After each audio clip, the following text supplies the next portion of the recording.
চালিয়ে কিছু লোক মেরে ফেললে বিক্ষোভ এমনিতেই বন্ধ হয়ে যাবে।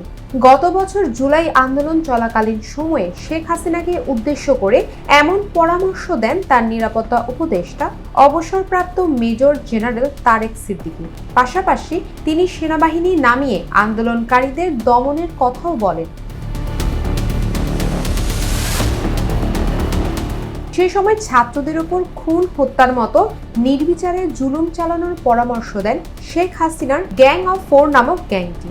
গ্যাং অফ 4-এ ছিলেন আওয়ামী লীগের সাধারণ সম্পাদক ওবায়দুল কাদের, সাবেক আইনমন্ত্রী আনিসুল হক, শেখ হাসিনার বেসরকারি বিনিয়োগ ও শিল্প বিষয়ক উপদেষ্টা সালমান এফ রহমান এবং সাবেক স্বরাষ্ট্রমন্ত্রী আসাদুজ্জামান খান কামাল। এর ফলে শেখ হাসিনার নির্দেশে 5ই আগস্ট ঢাকা সহ সারা দেশে শত শত আন্দোলনকারীকে গুলি করে ভয়াবহ গণহত্যা চালানো হয়। ক্ষমতায় টিকে থাকার জন্য শেখ হাসিনা শেষ মুহূর্ত পর্যন্ত নির্বিচারে হত্যাযজ্ঞ চালিয়ে যাওয়ার অপচেষ্টা করে। এমনকি 4 আগস্ট রাতে শেখ হাসিনার পদত্যাগের বিষয়টি সামনে এলে তিনি রেগে গিয়ে বলতে থাকেন, যা হওয়ার হবে, ক্ষমতা আমি ছাড়ব না। অন্যদিকে সেনাবাহিনীকে শক্ত হয়ে মেরুদণ্ড শক্ত করে কঠোর হয়ে বিক্ষোভ দমনের নির্দেশ দেন তিনি। সামনে যে আসবে তার উপরেই গুলি চালানোর পরামর্শ দেন।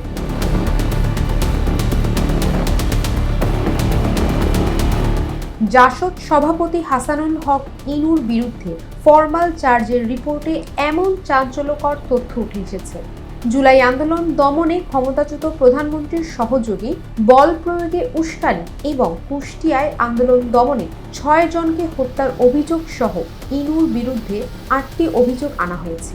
অভিযোগের সঙ্গে রয়েছে 1679 পৃষ্ঠার নথিপত্র আর রয়েছে 3টি অডিও ও 6টি video document. Desk report, global voice 24।